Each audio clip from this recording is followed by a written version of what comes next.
How you doing, guys? This is Elisha Hall, just coming to you right now for day number 11 of my self-actualization experiment. Now, this morning, through my entire morning process, I was thinking about my body and I was thinking about food. So, the interesting connection between the two is really what I was thinking about.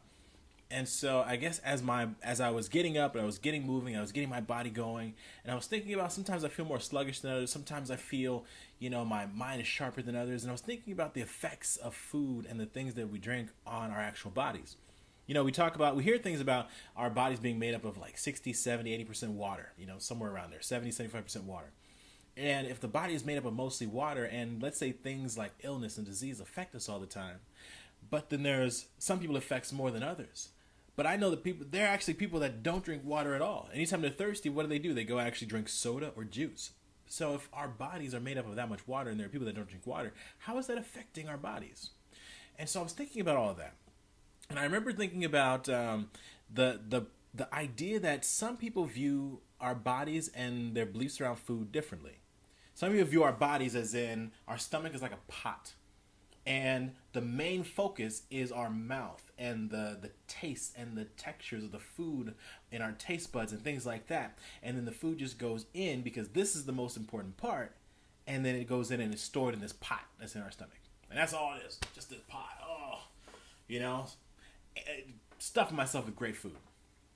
Now, some people think of their bodies in a way where their stomach is like a furnace and it's like a fire, and that burns the food that comes in to use as energy and nutrients for every inch of their body, every cell, everything that has to do with their body. And so the food is function. The food is function. It's not about the food being taste and flavor. It's all about the purpose of the food and how it nourishes our body. So if there's food that can nourish our body, then I guess that also means there's food that's toxic to our body. There's food that hurts us. And so as I was going through, this is actually the first conversation I've had throughout any of my self-actualization days of doing this, that I've thought about something about my physiology. Because if you think about it, we all know that there's food that sometimes make us feel sluggish, feel slower than normal. Some makes us feel sharp in our mind. Some makes us feel slow. There's food that raises our blood pressure. There's food and drinks that lower our blood pressure. It has all sorts of effects on our body. So how can we, if we think about a goal to live the greatest life possible and knowing that we only have one body, this is where we think. Because the whole purpose of self-actualization is to think. And it's not for me to push an idea of, oh, you guys all need to be vegans, or you guys all need to do CrossFit, or you need to be raw eaters, or whatever. There's no right or wrong as far as how I'm concerned. Because if we understand and believe the right way that we want to live our lives will affect our bodies in a certain way to create the life that we want, to create a healthy lifestyle, the lifestyle I want, then that's the most important part, is to be happy and satisfied with your way of living. And see, the biggest problem that most people have is we're not satisfied with how we're living because we're living in a way to satisfy others' expectations and needs and desires. And once we get to the point of being able to say, I'm happy where I am. I create a lifestyle that makes me feel fulfilled. I've created a lifestyle that helps me create the life that I want. Because some people are like, hey, I only have one body and we only live once, so I'm going to enjoy everything that I can eat, and I want the flavors and the taste and everything. Some people say I only have one body, I only have one life to live, so I'm going to make sure I eat everything that's healthy and green and, all these different colors of the rainbow because I want to make sure I live a long, healthy life, with plenty of energy. Whatever your reason is, understand it and understand why you have that reason. Understand why you have that belief. Because, see, the thing is, some of the beliefs that we have, we adopted as kids. Some we adopted from TV. Some we adopted from other people. And so if we don't understand why we have those beliefs, then we could be seeking something to be happy, but once we get it, we're not happy. Sometimes we seek food in a certain way because we hope it'll satisfy an urge or a need or a desire, and then once we eat it, we're not necessarily happy. We still have that urge, or we eat when we're sad, or we eat when we're upset, or we eat this specific thing, or we go to drink something, and it's not helping us. It's not getting us to where we want to go. So we do certain things, and it's the same thing with eating in a healthy way. Some eat excessively healthy in a way of, with shakes and all these different things because they want to obtain something specific in life.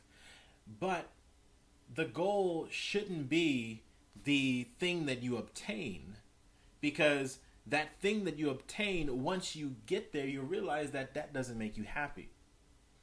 It's not that thing that's going to make you happy.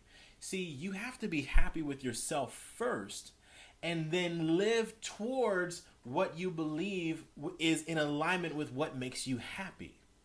See, you have to find happiness within yourself first, not find happiness in that thing or that lifestyle or that way of eating. I had a conversation the other day with people that go to Whole Foods all the time, or that are vegans, and how they the satisfaction of that is a lifestyle, and the pursuit of that lifestyle to find happiness in that, because they haven't found it in other areas. And again, it's just trading one, not necessarily an addiction, but it's trading one vice for another. I haven't found happiness here, so I'm going to search for it over here.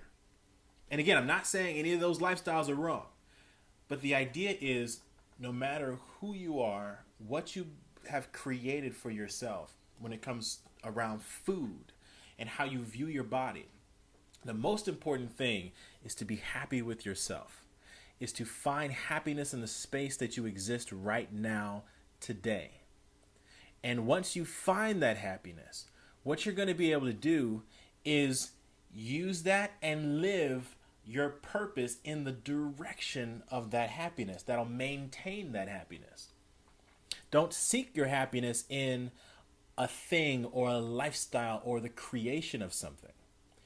Now, what'll happen is, once you have been able to identify you are all you need to be happy, and you're able to be happy with yourself, you'll find that the things that you line up with, it'll be easy to identify, this is what I want to do, this aligns with my happiness, I'm going to do that. This right here is difficult, it's tough, I'm finding reasons or excuses why I don't want to do that. That means I shouldn't do it. I make these shoulds in life. I should do this, or I feel obligated to do this, and it's very heavy or complicated. Then don't do it. Because what you want is over here. What you should do is over here. If you're fighting yourself, then don't do it. You can say no. You can turn those things down and be in alignment with what is actually going to continue to make you feel fulfilled. What is going to continue to make you be happy. Because when we think about our own personal pursuit of happiness, the main battle is up here. The main battle is between what do we want to do and what should we do. What do obligations, expectations tell us we should do, and what do we actually want to do? And that's the best way to decide and understand the difference. Is what you want to do is usually the first thing that comes to your mind of being able to do something. But what you should do is usually something that has a heavier conversation with a meaning attached to it of explaining why you should do it. Oh, I should do this because people are expecting me to show up, or people are this, or da-da-da. I should do this, because whatever, or I should call this person, or I should meet up with this person because, I got to maintain this, whatever it is. But what do you want to do? And what's going to happen is that's going to show up in the lifestyle that you live. It's also going to show up in the satisfaction you have around yourself, which will completely adjust the satisfaction you have around the food that you eat, around what you put into your body, how you nourish your body. Because nourishing yourself as an individual, self-actualization is about identifying understanding myself. When I understand it, I can nourish it. I can nourish who I actually am. I can nourish the conversations in my mind that are moving towards the person I am supposed to be, the person I want to be, the person that makes me happy. And I can nourish that versus feeding into all the other conversations that are basically just the expectations of what other people want, the expectations of how people want me to show up in their life. And so this conversation just completely shifted. But I found that this is amazing. When I dive into these conversations of self-actualization, each day is completely different. And even when I wake up in the morning or at night when I go to bed and I have an idea in my mind of something that I want to speak on, once I get in here and or do my morning process, the conversations of what I'm looking to, or actually, I should say, if anything, what ends up coming fluidly through me out of my heart is completely different than what I had on my mind that I wanted to say. And I love being in that space of fluid, flexible, flowing creativity. And I found that I know that this is one of the ways that I know that I'm in my purpose. This is one of the ways that I know I'm in alignment with myself, because I have no blockages. I call it creative constipation. It's like people sometimes, it's like, oh, they're not satisfied, or they're struggling to, get an emotion out, or they're struggling to get an idea or a thought, or, to create something or hear, because there's all these blocks between what they want to do, what they should do, and the expectations of life and all these different things. And so when we're in alignment, we do create a space for fluid creativity in everything that we do in life. And that's why accomplishing that, and the beautiful thing is, I find that this helps so many people, whether you're in a space where you do a lot of customer service, whether you do a lot of sales, whether you run a business, whether you're a nonprofit, whether you just love helping people, you volunteer at soup kitchens, whether you're an accountant, it doesn't matter what you are, what you do, you're a barista at Starbucks. I find that this way of identifying things and this way of looking at life helps everybody, because in every area we can be in better alignment with ourselves to have better creative flow. And we have better creative flow, life becomes easier. Don't you want an easier life? I mean, I remember probably up to about a year and a half ago, life was hard. Life was ridiculously hard. But it was because I was making it hard. Life only gives us what we look for in it. In my last conversation, I talked about we hide and seek, how finding is reserved for those that seek. And a lot of times we seek a difficult and a hard life. And a lot of times we seek that because we're told that that's how life is supposed to be. Life is supposed to be hard. Life is supposed to be difficult. It's all about the grind. It's all about the hustle. You don't deserve to be successful unless you're hustle, hustle, hustle. And I mean, think about it. We know people that are I know people that are in their 70s, 80s, 60s, 90s that worked hard and they have nothing to show for it. I know people that when the economy shifted in 2008, that they worked 30 to 40 years for a company and their entire retirement was gone. So I don't know where that came from. Oh, life being hard. So when I think about it though, how do you want to live your life? How do I want to live my life? I don't want my entire life to be hard. I don't want to be that person that's that grumpier old man. I have a mentor in my life that says the older I get, the more I hate people. And I realized I don't want to live life like that. And that's one of the things I love about having mentors is we can see the things and even the beliefs that they have, and we can decide to adopt those or not. And I adopted a completely opposite philosophy that the older I get, the more I love people.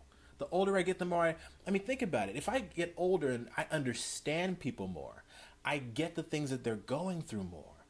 I have been able to see and feel some of the pain that they've been through, some of the things that they're experiencing, some of the ways that they make life hard for themselves. And I can feel bad for certain people, and I can feel empathy and sympathy. I love people more the older I get. And I don't want to be that person that's 60, 70, 80 years old and that's that grumpier old man. You know, that person that we say is that, you know, old people say whatever is on their mind. They just don't care. I don't want to be that person. You know, I want to be that person that is known for the love of showing up in a space of being there for people when I don't want to say when no one else is, but knowing that my relationship with people is always in a space that anytime they leave my presence, they're always in a better emotional state than when they entered my presence. And I can only accomplish that, whether it's through videos, whether it's through TV, whether it's through things that I post online. I know I can only accomplish that if I consistently continue to grow and stay in alignment, so that way I allow for fluid, creative, just flexibility in my life. And that allows me to show up in a space of love for other people. Because if I have my own, you know, emotional constipation, it's really hard for me to show up in a loving space for other people, in a successful space, in a wealth creation space, because anyone that we look at that has done amazing things in life, that we look at as visionaries, because almost as if they predict the future, a lot of them have been able to be in a space where they have that creative flow. And we're like, wow, what separates some people from other people?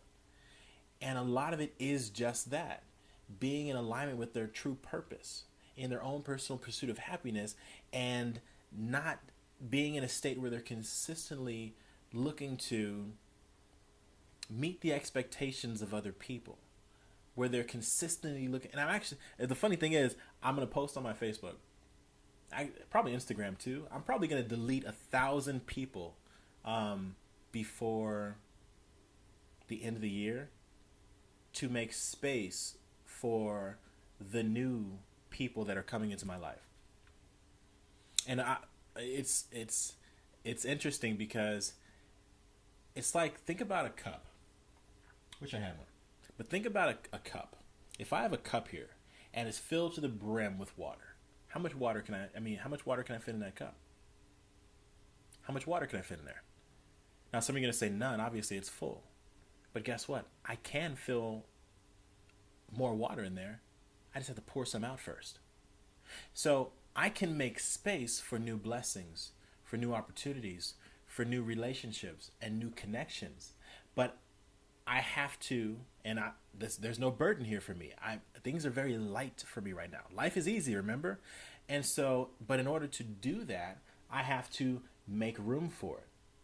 And so I'm going to delete 1,000 people off of my Facebook and my Instagram, not combined, separately, in order to make space for the newness that's coming, that I already know is coming for 2017.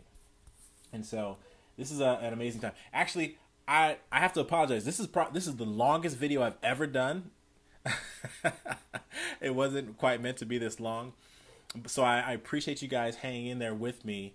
And I just want you to know and feel my heart. I want you to feel my presence. I want you to know that I'm in this space of flowing with you. I'm evolving here over this video with you. And as we do this together, I can only help other people create that for themselves when they know or have seen that I'm doing it for myself, that I'm growing, that I'm shifting and I'm changing and I'm doing all of these things within my own life. Because I don't see, I'm not a real estate agent that's renting an apartment for my family, but I'm trying to teach you how to buy a house. That doesn't make any sense. So from this space to be in proper alignment with the people that I'm working with to create the kind of lives that we want, this is where it starts. It starts by jumping in with both feet. And this is me in these videos jumping in with both feet. So I appreciate you. I would love to hear your feedback. And thank you for everybody that's been sharing their feedback. I love you. I have so much love and appreciation for you. I keep saying love. I've said it about 50 million times. But I appreciate you again. I'll see you guys tomorrow.